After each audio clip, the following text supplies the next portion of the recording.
The first time I saw him, I was convinced the universe was playing a cruel joke on me. It was the beginning of sophomore year at Riverside High School, and I just walked into advanced chemistry, a class I'd signed up for solely because it looked good on college applications, not because I had any particular love for the periodic table. I was scanning the room for an empty seat when my eyes landed on him. He was sitting by the window, sunlight streaming through and catching the warm brown tones in his black hair. He had his head down, focused on something in his notebook, one hand absently tapping a pencil against the desk in a rhythm only he could hear. There was something magnetic about him, something that made me forget how to breathe for just a second. And that's when I knew I was in trouble. My name is Jamie Chen, and this is the story of how I fell completely, irrevocably in love with my straight best friend, and how against all odds he fell in love with me too. I should probably back up and tell you a bit about myself before we dive into the mess that became my life. I'm the son of two immigrant parents from Taiwan who moved to Seattle when I were in their 20s. My dad's a software engineer, my mom's a pharmacist, and they've always had this very clear vision of what my life should look like. Good grades, good college, good career, good wife, grandchildren. You know, the typical Asian parent dream. The problem was, somewhere around 7th grade, I realized that the good wife part of that equation wasn't going to work out for me. I remember the exact moment I knew. I was at my friend Leo's house and we were watching some superhero movie. There was this scene where the hero saves the love interest and all of Leo's friends were going on about how hot the actress was. I remember nodding along trying to participate, but the whole time I was thinking about the actor. About his arms, his jawline, the way his costume fit across his chest. That night I went home and lay awake for hours, my mind racing. I tried to convince myself it was just admiration, just wanting to look like him someday. But deep down I knew I was gay, and I knew my life had just gotten infinitely more complicated. I didn't tell anyone, not for 2 years. I became an expert at deflection, at changing the subject when conversations turned to crushes and dating. I threw myself into school, into extracurriculars, into anything that would keep me too busy to think about the secret I was carrying. And then I met Nathan Rivera. It was the first day of sophomore year, like I said, and after spending way too long staring at him in chemistry, I somehow managed to pull myself together and find a seat. The teacher, Mr. Harrison, was one of those enthusiastic types who believed in collaborative learning, which meant he immediately started assigning lab partners. Nathan Rivera and Jamie Chen, he called out, checking his seating chart. My heart stopped. The beautiful boy by the window looked up, scanning the room until his eyes found mine. He smiled, this easy, friendly smile that made my stomach flip, and gestured to the empty seat beside him. I gathered my stuff and made my way over, trying desperately to look casual and not like someone whose entire world had just tilted on its axis. Hey, he said as I sat down, I'm Nathan. Jamie, I managed, hoping my voice sounded normal. Cool, looks like we're stuck together for the semester. He grinned, and I noticed he had a small dimple in his left cheek. Fair warning, I'm terrible at chemistry, like really terrible, so you might end up doing most of the work. That's okay, I said, and then immediately worried I sounded too eager. I mean, I'm pretty decent at it, we'll figure it out. Awesome. He leaned back in his chair and I caught a whiff of his cologne, something clean and woodsy that I would forever associate with this moment. So, are you new here? I don't think I've seen you around. No, I've been here since freshman year, just kind of keep to myself, I guess. Well, that's about to change, Nathan said with that easy confidence that seemed to come naturally to him. I'm legally obligated to befriend all my lab partners, it's in the chemistry code of conduct. I laughed, surprising myself. I don't think that's a real thing. It is now, I just made it up. And just like that, we were friends. Over the next few weeks, I learned that Nathan was everything I wasn't: outgoing, athletic, effortlessly popular. He played varsity soccer, was student body treasurer, and seemed to know everyone in school. He had this gift for making people feel comfortable, for drawing them out of their shells without them even realizing it. He did that with me. Slowly, I started opening up. We'd talk during lab, comparing notes and arguing good-naturedly about the best way to balance equations. He'd save me a seat at lunch, integrating me into his friend group with such natural ease that before I knew it I had friends, real friends. But the more time I spent with Nathan, the harder I fell. It started small, the way my heart would race when I saw him in the hallway. The way I'd check my phone obsessively, hoping for a text from him. The way I memorized his schedule so I could accidentally bump into him between classes. Then it got worse. I started noticing everything about him. The way he ran his fingers through his hair when he was thinking. The way his eyes crinkled when he laughed. The way he'd bite his lower lip when he was concentrating on a problem. The small scar above his left eyebrow that he'd gotten from a soccer accident in middle school. The way his whole face lit up when he talked about his little sister, Sophia. I was completely, hopelessly gone. And he was completely, obviously straight.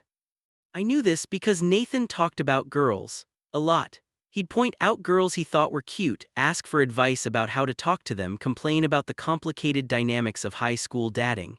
Every word was like a small knife to my heart, but I smiled and nodded and gave him advice because that's what friends do.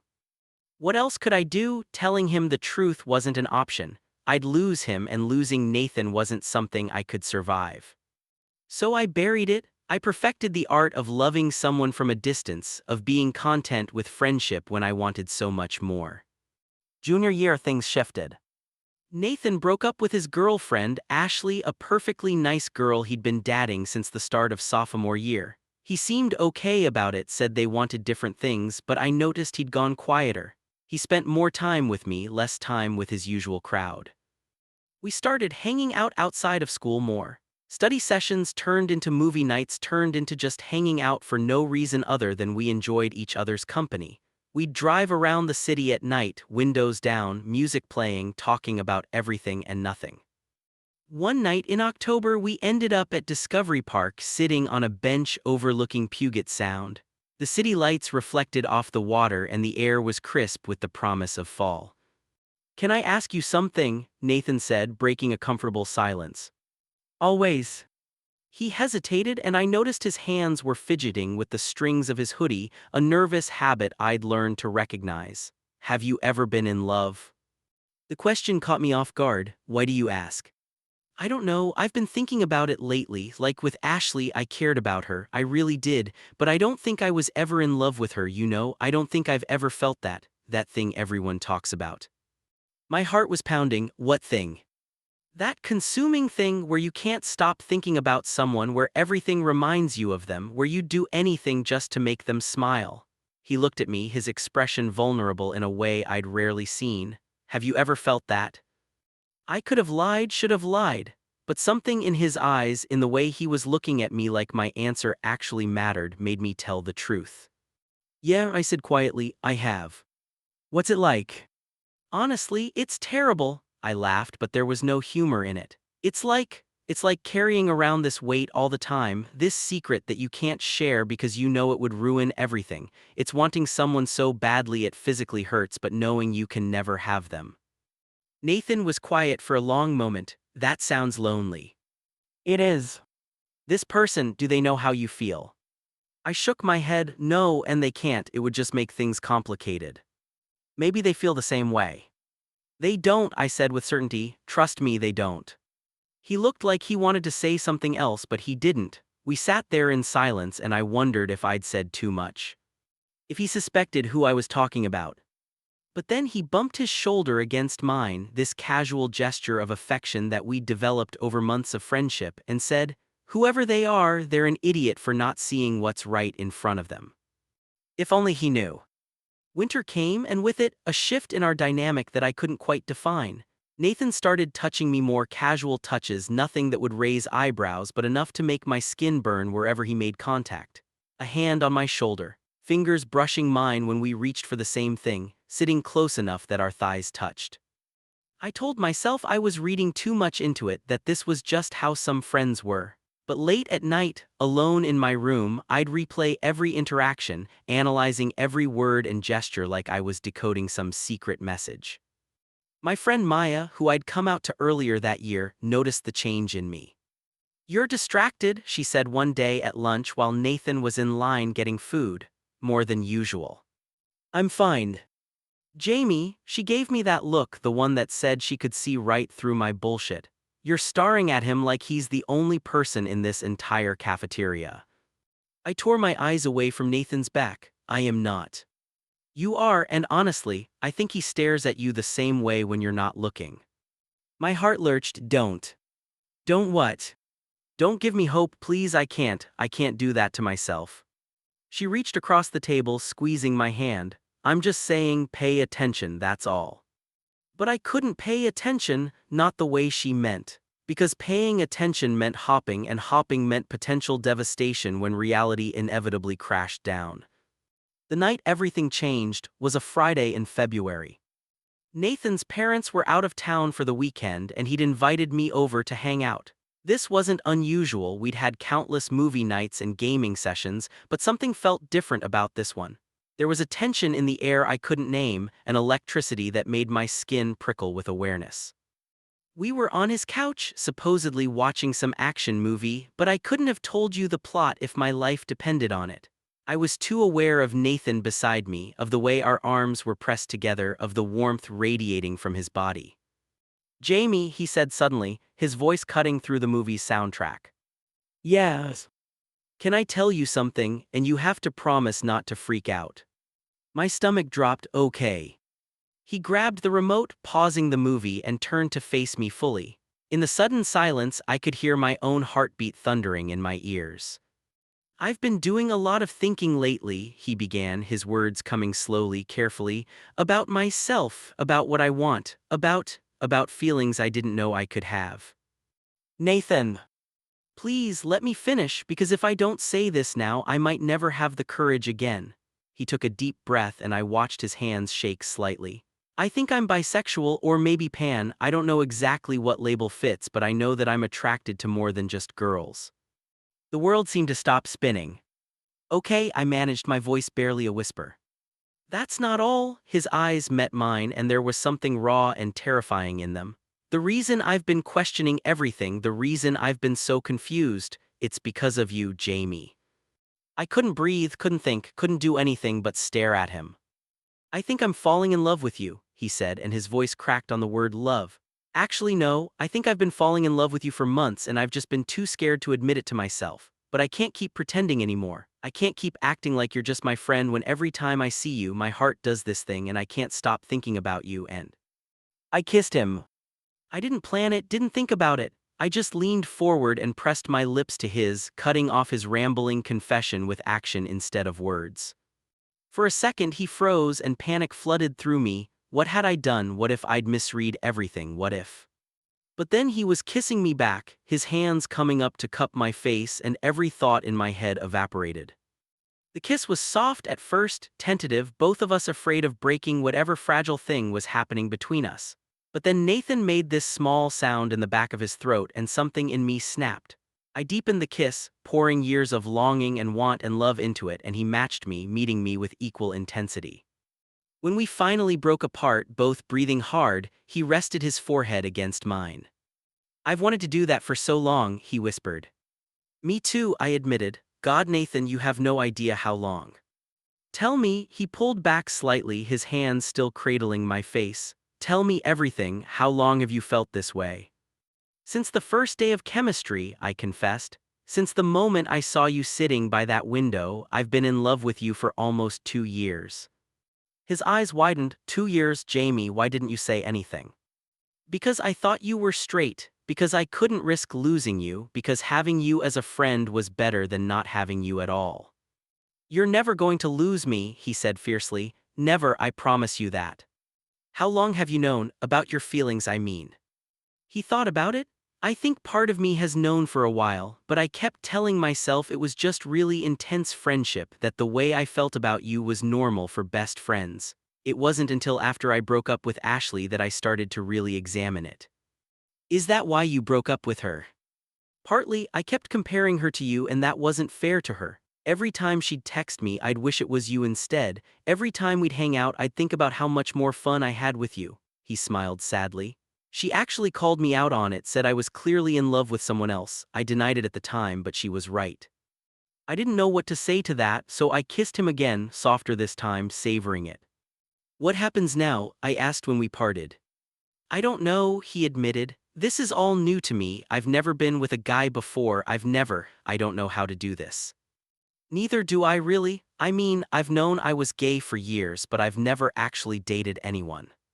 Then we'll figure it out together. He threaded his fingers through mine, and the simple gesture made my heart skip. Is this crazy? Am I being crazy? If you are, then I'm crazy too. I want to do this right, he said seriously. I want to date you properly, take you out, hold your hand, tell everyone you're mine, I don't want to hide.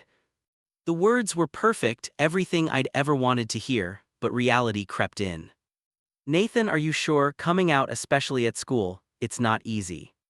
I don't care, I've spent too long hiding from myself, I'm not going to hide us too.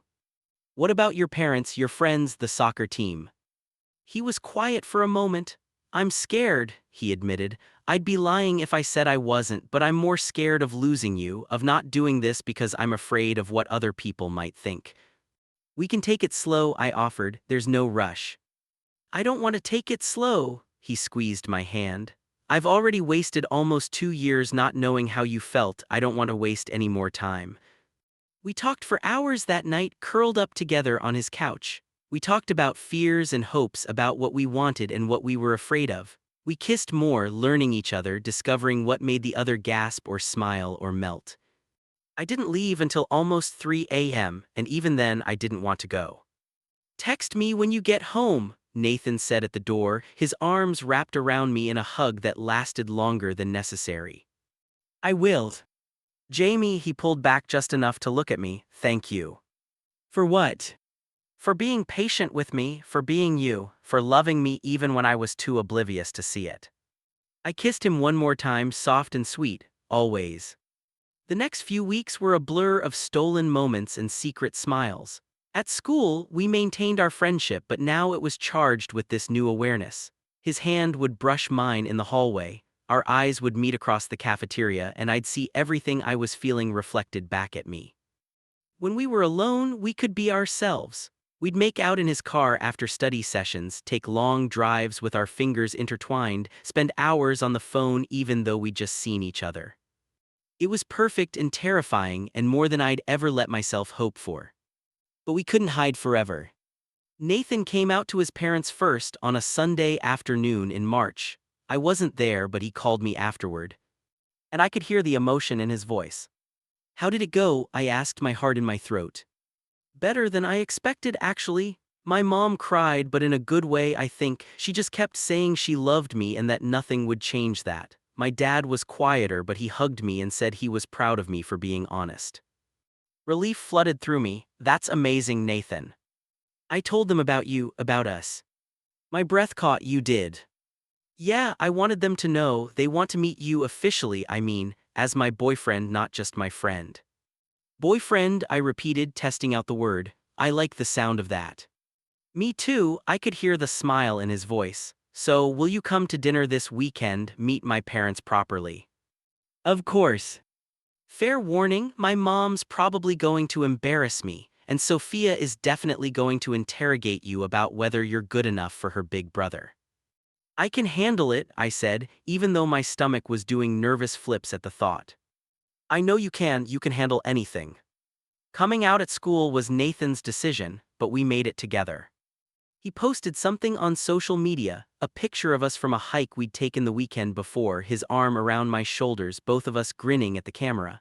The caption was simple: life's better when you stop hiding. Happy to share that I'm bisexual, and even happier to share that this amazing guy is my boyfriend. White rainbow. My phone exploded within minutes. The responses were mixed. Lots of support from friends, some surprise, a few negative comments that made my blood boil, but that Nathan deleted immediately. By Monday morning, the whole school knew. Walking into school that day was one of the scariest things I've ever done. But Nathan was there, his hand in mine, and that made all the difference. You okay? He asked as we approached the main entrance. Terrified. You? Same, but we've got this. We walked in together and I felt every eye on us. Whispers followed in our wake, but Nathan didn't let go of my hand and I drew strength from that. The day was a mix of good and bad. Friends from Nathan's soccer team congratulated him, some genuinely supportive, others clearly uncomfortable but trying. A few people made snide comments or gave us dirty looks.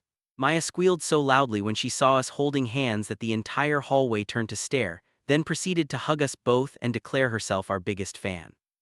I knew it, she said triumphantly. I told you he felt the same way. Yeah, I said, but I was grinning. Coach Martinez, the soccer coach, pulled Nathan aside after school. I waited anxiously outside the locker room, imagining the worst. But when Nathan emerged, he was smiling. He was cool about it, Nathan said, slinging his arm around my shoulders as we walked to the parking lot. Said he didn't care who I dated as long as I kept up my performance on the field. Also said if anyone gives me trouble to let him know. Really? Really? See, not everyone sucks. Most people don't suck, I corrected. It's just the ones who do make a lot of noise. Wise words from my wise boyfriend. He pulled me closer, pressing a kiss to my temple right there in the parking lot. I blushed, aware of people watching. Nathan. Let them look, he said. I'm not hiding anymore. I love you, Jamie Chen, and I want everyone to know it.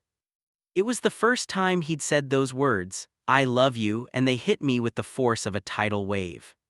I love you too, I whispered, not trusting my voice to go any louder. He grinned, that beautiful smile that had captured my heart 2 years ago, and kissed me properly.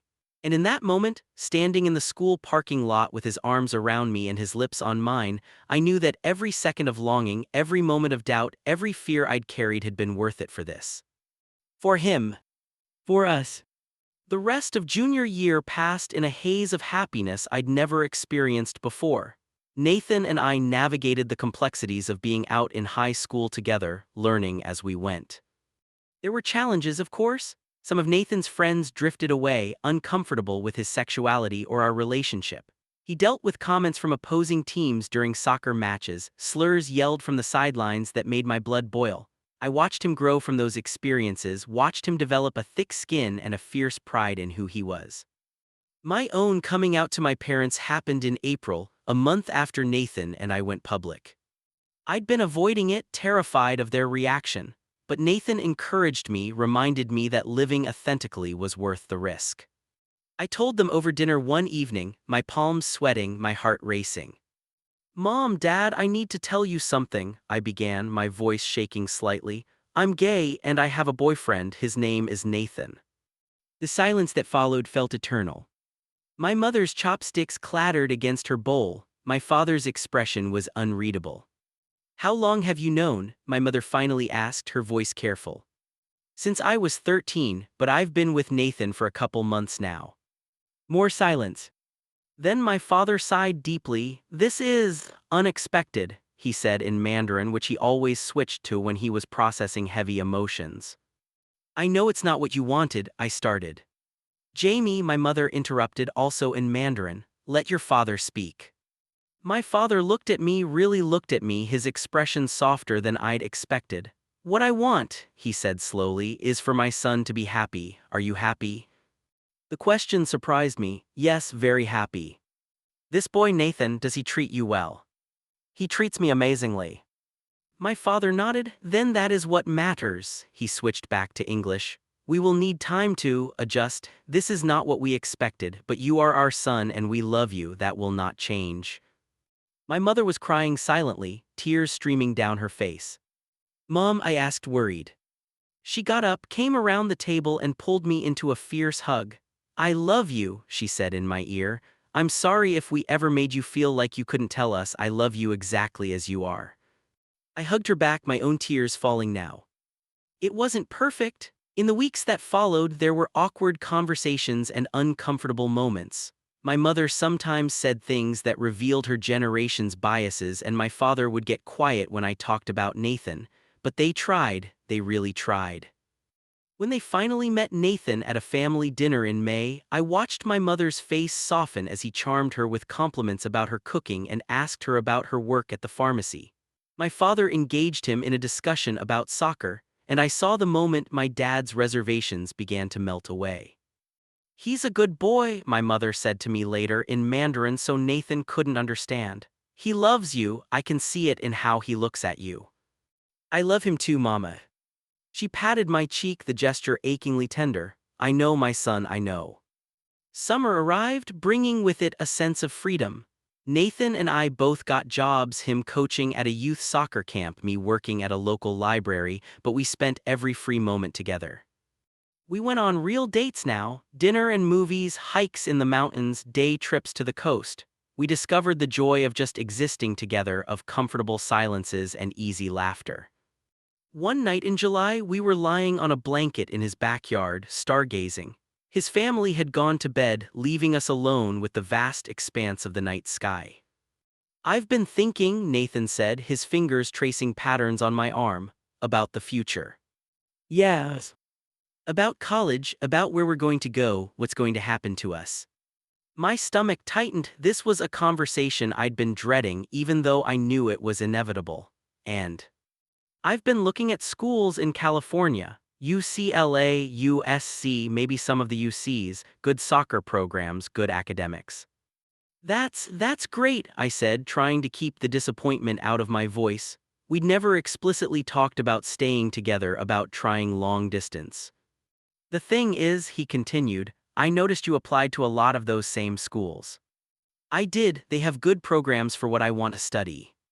So I was thinking maybe we could go together, not to the same school necessarily, but the same area, so we could stay close." I turned to look at him. "You want to stay together after graduation?" "Of course I do," he looked confused. "Did you think I wanted to break up?" "I don't know, I didn't want to assume." "Jamie," he shifted so he was propped up on one elbow looking down at me. "I love you, I'm not planning on that changing just because we graduate high school. If anything, I want to build a future with you." "A future," I repeated, the words feeling too big, too significant. "Yeah. I mean, we're young, I know that. Lots of things could change, but I want to try, I want to see where this goes, don't you?" "Yes," I said emphatically. "Yes, absolutely, I just didn't know if you felt the same way." "I do, I really, really do." He kissed me then, and under the stars, I let myself believe in forever. Senior year arrived, bringing with it college applications, SATs, and the looming specter of adulthood. But through it all, Nathan was there. We studied together for tests, stressed together over college essays, celebrated together when acceptance letters started arriving. In March, we both got into UCLA. "We're doing this," Nathan said, reading his acceptance letter for the third time. "We're actually doing this."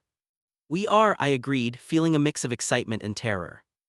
We made our decision official in April, sending in our deposits and committing to UCLA. His parents threw us a joint celebration dinner, and my parents came too, everyone toasting to our future.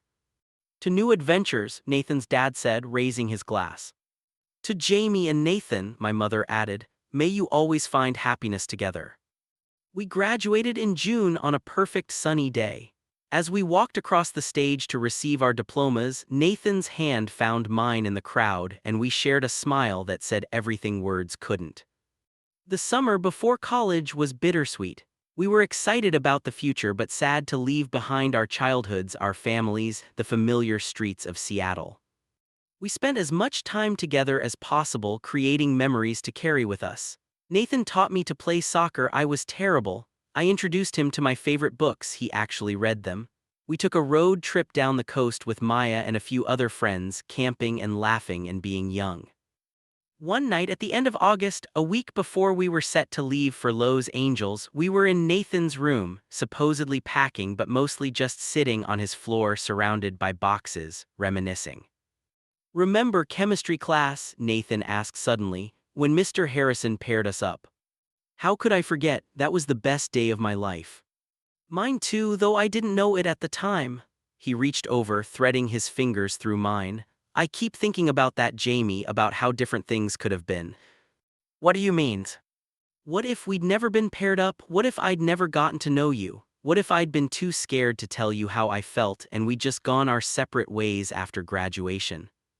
"But we didn't," I reminded him gently. "We're here, we're together, and we're about to start this amazing new chapter. I know, I want you to know how grateful I am, for you, for us, for everything we've been through together." "I'm grateful too," I said softly, "for all of it, even the hard parts, because they led us here." He leaned over and kissed me, slow and sweet. "I love you, Jamie Chen." "I love you too, Nathan Rivera, always." Moving to Los Angeles was both thrilling and overwhelming. The city was massive, loud, constantly in motion, so different from Seattle's quieter pace. But we had each other, and that made everything manageable. We didn't live together, we'd both opted for the dorm experience, wanting to branch out and meet new people. But we were close enough to see each other almost daily. UCLA was everything and nothing like I'd expected. The campus was beautiful, sprawling, filled with students from all over the world. My classes were challenging in the best way. I joined the photography club and discovered a passion for capturing moments, for telling stories through images.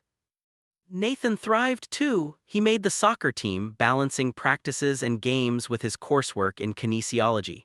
He made friends easily, as he always had, and I watched him bloom in this new environment. Our relationship evolved as we grew. We had our first real fights, about time management, about jealousy when Nathan's teammate flirted with him at a party, about the stress of midterms and the strain of trying to maintain a relationship while building separate lives. But we worked through it. We learned to communicate better, to express our needs and fears instead of letting them fester. We learned that love wasn't just about the butterflies and the passion, it was also about the choice to stay, to work through the hard stuff, to grow together instead of apart. One of our biggest challenges came during spring semester of freshman year. Nathan injured his knee during a game, a bad tear that required surgery and months of physical therapy. I watched him struggle with the forced inactivity, with the fear that he might not recover fully, with the depression that crept in when he couldn't play the sport he loved.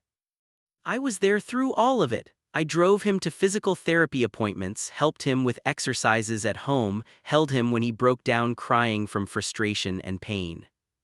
"I don't know if I can do this," he said one particularly bad night, lying in his dorm bed with ice on his knee. "What if I can't play again? Soccer is everything to me." "No, it's not," I said gently, sitting beside him. "It's important, yes, but it's not everything. You're so much more than just an athlete, Nathan." "That's easy for you to say. You're not the one whose entire identity is built around something they might not be able to do anymore." The words stung, but I knew he was hurting, lashing out from a place of fear. "You're right," I said calmly. "I don't know what that feels like, but I do know what it's like to lose something important, and I know that you're strong enough to get through this with or without soccer." He was quiet for a long moment, then, "I'm sorry, I shouldn't have said that." "It's okay, you're allowed to be upset." "Stay with me," he asked, his voice small, "tonight." "Of course." I climbed into his narrow dorm bed and we fell asleep tangled together, his head on my chest, my fingers running through his hair. He did recover. It took time and patience and more hard work than I'd ever seen him put into anything, but he came back stronger. By the start of sophomore year, he was back on the team, playing better than ever. "Thank you," he said to me after his first game back. We were in his dorm room celebrating with cheap champagne and pizza. "For being there through all of that, I couldn't have done it without you." "Yes, you could have, but I'm glad you didn't have to." He pulled me close, kissing me deeply. "I love you so much." "I love you too." Sophomore year brought new challenges and new joys. We both got an apartment together, a tiny place in Westwood that was overpriced and had questionable plumbing, but it was ours. Living together was an adjustment. We had to navigate shared space, shared responsibilities, shared everything. We learned that Nathan was a morning person who liked to clean as he went, while I was a night owl who tended to let dishes pile up. We learned that we both hogged the blankets. We learned that we needed to carve out individual time as well as together time, that being in love didn't mean being attached at the hip 24/7. We also learned the joy of domestic life together. Cooking dinner side by side, arguing good-naturedly about whose turn it was to take out the trash, falling asleep together every night and waking up together every morning. The mundane moments became precious, the everyday routines a comfort. "Is it weird that I love grocery shopping with you?" Nathan asked one Saturday as we navigated the aisles of Trader Joe's. "Yes," I laughed, "it's very weird. I can't help it, something about comparing prices on pasta sauce together just feels very adult, very couple-y." "We are very adult, very couple-y." He grinned, stealing a kiss right there in the cereal aisle. "Yeah, we are." Junior year, we faced what was probably our biggest challenge yet, the possibility of being apart.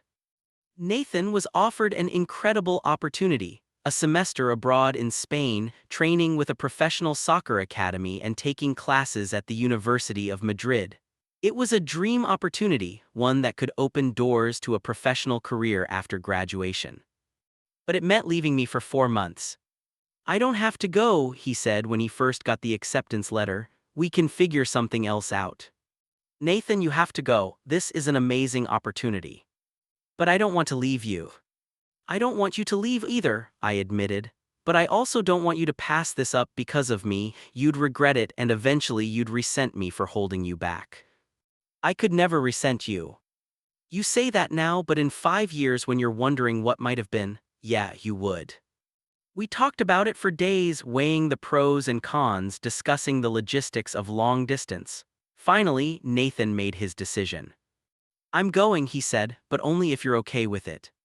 Only if we can make this work." "We'll make it work," I promised, trying to sound more confident than I felt. He left in January and I drove him to the airport. We stood at the security checkpoint, neither of us wanting to let go. "4 months," he said, his arms tight around me. "It's going to fly by. It's going to feel like forever." "I know, but we'll FaceTime every day. I'll text you constantly. And I'll be back before you know it, probably with terrible Spanish and a new appreciation for American food." I laughed through my tears. "I love you, have an amazing time." "I love you too, so much." He kissed me one last time, deep and intense, like he was trying to memorize the feel of my lips. "Wait for me. Always." Those 4 months were the longest of my life. We talked every day like he'd promised, but it wasn't the same as having him there. I missed his presence, his touch, his stupid jokes, and the way he'd steal my hoodies even though he had plenty of his own.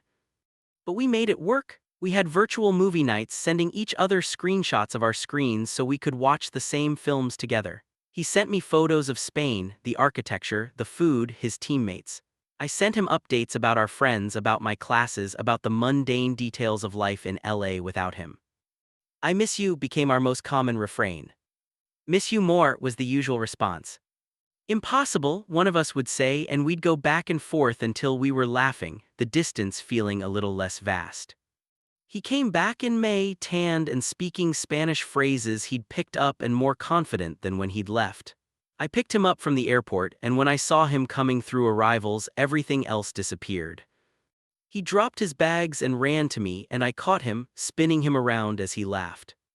"I missed you so much," he said into my neck. "Photos and FaceTime don't do you justice. I forgot how beautiful you are in person." "Shut up," I said, but I was grinning. "Welcome home." "This is home," he agreed. "Wherever you are, that's home." That summer we took a trip, just the two of us, a road trip up the California coast and into Oregon and Washington, visiting places we'd loved and discovering new ones. It was perfect, this bubble of just us, reconnecting after months apart.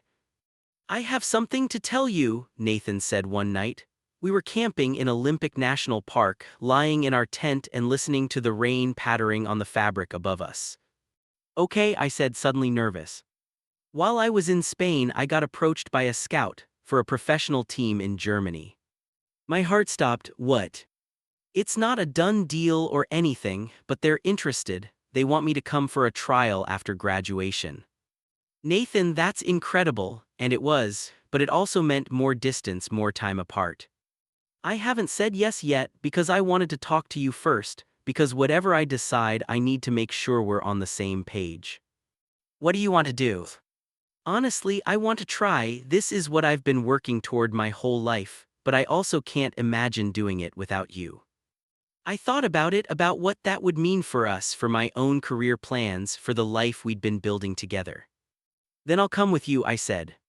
"Jamie, you can't just." "Why not? I can do graduate photography anywhere. Actually, Europe would be amazing for my portfolio, and I don't want to be apart from you again." These 4 months proved that. "Are you sure this is a huge decision?" "I'm sure. We're a team, Nathan. Wherever you go, I go, if you want me to, that is." He pulled me close and I could feel him shaking. "I always want you. I can't believe you'd do that for me." "I'm not doing it just for you, I'm doing it for us, for our future together." "Our future," he repeated like he was testing out the words. I like the sound of that. Me too.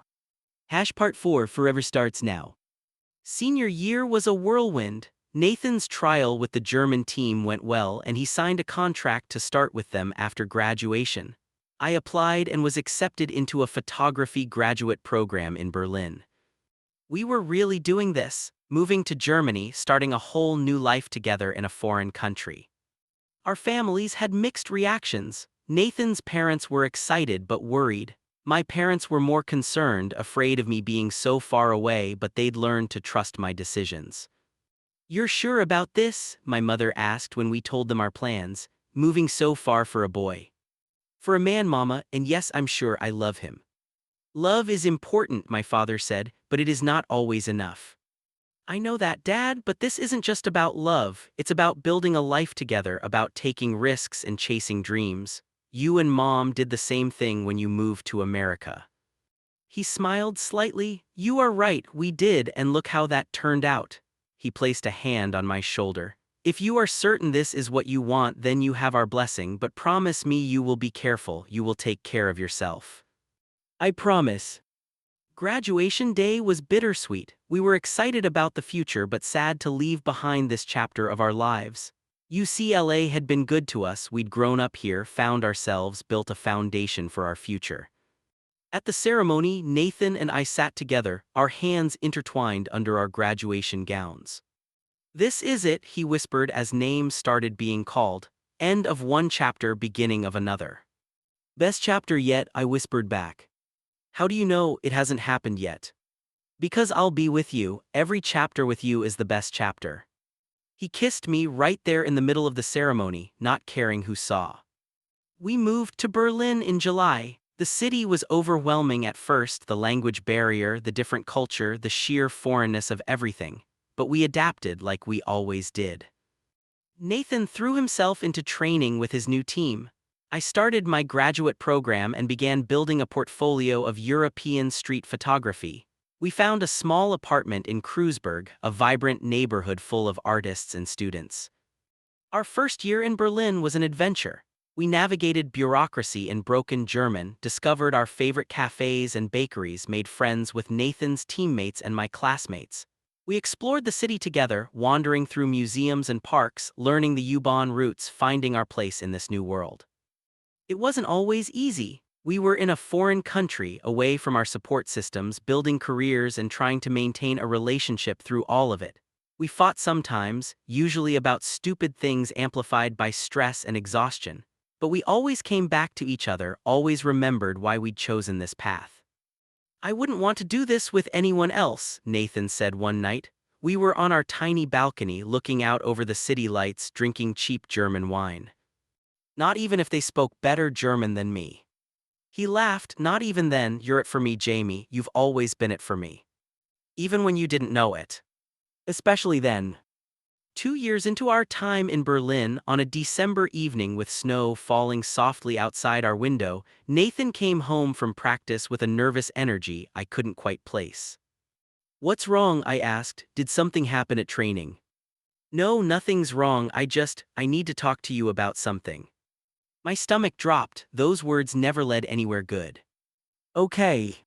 He took my hand, pulling me to the couch. Then, to my complete shock, he got down on one knee. "Nathan, let me do this," he said, and his hands were shaking. "I've been planning this for months, and if I don't do it now, I might chicken out." He pulled out a small box, opening it to reveal two simple silver bands. "Jamie Chen, I have loved you since I was 16 years old, even when I didn't understand what that love meant. You have been my best friend, my partner, my home. You've supported me through injuries and international moves, through questioning my identity and finding myself. You've made me laugh, you've challenged me to be better, you've shown me what it means to love someone completely." Tears were streaming down my face now. "I can't imagine my life without you in it. I don't want to imagine it. So I'm asking you, here in our tiny apartment in Berlin, in this life we've built together, will you marry me?" "Yes," I said, my voice breaking. "Yes, of course, yes." He slid the ring onto my finger, then stood, pulling me into a kiss that tasted like salt and joy and forever. "I love you," he said against my lips. "I'm going to spend the rest of my life showing you how much. I love you too, so much it scares me sometimes." "Don't be scared, we've got this, we've always had this." We got married 6 months later. In a small ceremony in Seattle with our families and closest friends. It was perfect, intimate, and meaningful and filled with the people who had supported us through our journey. My mother cried through the entire ceremony. Nathan's sister gave a speech about how she'd known we were meant for each other before we did. Our friends toasted to our love and our future. And when we said our vows, promises we'd written ourselves about staying together through challenges and celebrating joys, about being partners and lovers and best friends, I looked into Nathan's eyes and saw my whole life reflected back at me. "I can't believe we're here," I whispered to him later at the reception as we swayed together during our first dance. "We're married.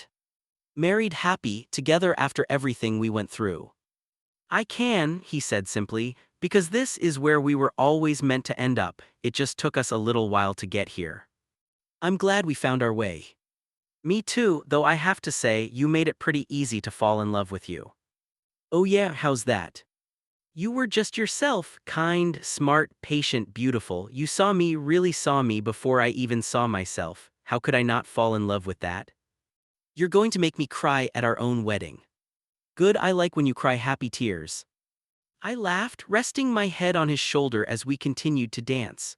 Around us, our family and friends celebrated, their joy and love wrapping around us like a warm blanket. Epilogue 5 years later. I'm sitting in our apartment in Munich. We moved here 3 years ago when Nathan signed with Bayern Munich, editing photos from a commission I just finished. It's a lazy Sunday afternoon, the kind where time seems to move slowly, where nothing urgent demands attention. Nathan is in the kitchen, attempting to make dinner. I can hear him muttering to himself in a mixture of English and German, and I smile, knowing that whatever he's making will probably be slightly burnt but made with love. My phone buzzes with a text from Maya, now a doctor in New York, engaged to her longtime girlfriend. "Just booked flights for our visit, can't wait to see you guys in person, 3 years is too long." I send back a string of excited emojis, already planning all the things we'll do when they visit. "Dinner's ready," Nathan calls from the kitchen, and by ready I mean edible probably. I save my work and head to the kitchen where he's set the table with candles and flowers. My husband, always romantic even on random Sunday evenings. "What's the occasion?" I ask, sliding my arms around his waist from behind. "No occasion, just wanted to do something nice for my favorite person." I kiss the back of his neck. "You're my favorite person too." We eat dinner, talking about our days, our plans for the week ahead. Nathan has a big match coming up. I have a gallery showing in Berlin next month. We discuss the possibility of getting a dog, something we've been talking about for months. After dinner, we're curled up on the couch, my head on his shoulder, when Nathan says, "I've been thinking." Dangerous ITs. I'm serious, I've been thinking about everything we've been through, from that first day in chemistry class to now, all the challenges, all the beautiful moments, and I'm grateful, Jamie, for all of it. Even the hard parts. Especially the hard parts, because they made us stronger. They taught us how to fight for each other, how to weather storms together. I tilt my head up to look at him. Where is this coming from? I don't know, just one of those moments where I'm overwhelmed by how lucky I am. To have you, to have this life, to have found my person when I was 16 and didn't even know what I was looking for. "I'm the lucky one," I counter. "You took a chance on me, on us, even when it was scary, even when you didn't have all the answers." "Best decision I ever made." "Best decision we both made," I correct. "We chose each other, Nathan. Every day we keep choosing each other."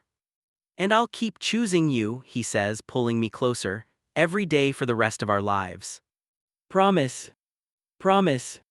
We kiss, soft and sweet and full of the certainty that comes from years of loving each other, of building a life together, of weathering storms and celebrating victories as a team. Outside, the Munich streets are alive with people and activity. But inside our apartment, it's just us, Jamie and Nathan, best friends turned lovers turned husbands, still discovering each other, still growing together, still madly in love. It wasn't the easiest path. There were moments of doubt, moments of fear, moments when it would have been simpler to give up, to accept that some loves are meant to stay unspoken. But we didn't give up. We spoke our truth, faced our fears, and chose to build something beautiful together. And now, years later, I can say with absolute certainty that every moment of uncertainty, every challenge we faced, was worth it for this. For lazy Sunday evenings and burnt dinners, for inside jokes and shared dreams, for a love that started in a high school chemistry class and grew into something neither of us could have imagined. This is our story, mine and Nathan's. A story of friendship that became love, of finding yourself and finding your person, of taking risks and being rewarded beyond measure. And the best part, our story isn't over. It's still being written, one day at a time, one choice at a time, one I love you at a time. Forever starts now, he'd said on our wedding day. He was right. Forever started the moment we found each other, and it continues with every heartbeat, every sunrise, every shared glance that says what words never could. This is love, this is us, this is forever.